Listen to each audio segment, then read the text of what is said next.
Herzlich willkommen auf dem YouTube-Kanal von eBakery, die Social-Media-Agentur.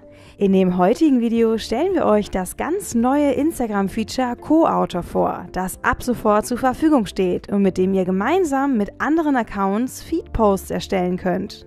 Wenn euch dieses Video gefällt, dann gebt uns einen Daumen nach oben und abonniert den Kanal.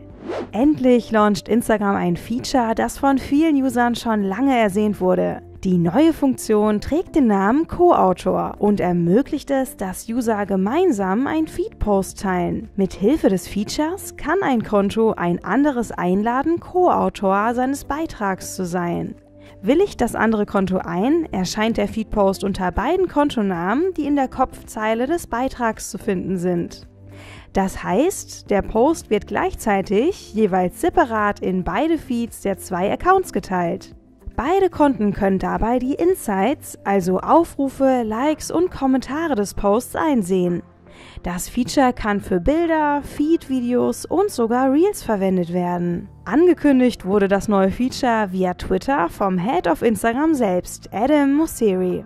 Heute haben wir Collabs eingeführt, die es ermöglichen, Kollaborationen auf der Plattform erstklassig zu unterstützen und beide Zielgruppen mit einem Beitrag zu erreichen. Wir sehen, dass immer mehr Menschen dies auf eigene Faust tun und freuen uns darauf, diesen Anwendungsfall zu verbessern.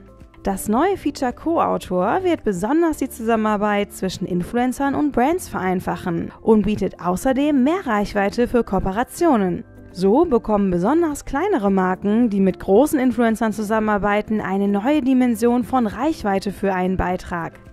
Außerdem erhöht das hohe Engagement auch die Reichweite für Accounts, die sonst wenig Sichtbarkeit bekommen. Das neue Feature kann daher als neue Option genutzt werden, um auf der Plattform schnell zu wachsen. Wenn die Funktion schon bei euch freigeschaltet wurde, dann könnt ihr sie nutzen, indem ihr einen Beitrag hochlädt und danach auf Personen markieren tippt. Dann erscheint die Co-Autor-Option. Da die andere Person die Anfrage erst annehmen muss, ist es nicht möglich, schon vor dem Posten einen Co-Autor hinzuzufügen. Die Kooperationspartner erhalten die Anfrage als Direktnachricht und sobald sie akzeptieren, können beide Nutzer davon profitieren. Wichtig ist jedoch, bei bezahlten Partnerschaften zwischen Creatoren und Unternehmen ersetzt das neue Feature nicht das Branded Content Tool. In Zukunft bleibt es weiter spannend, denn auch Facebook kündigte an, ein ähnliches Tool für gemeinsame Posts zu testen.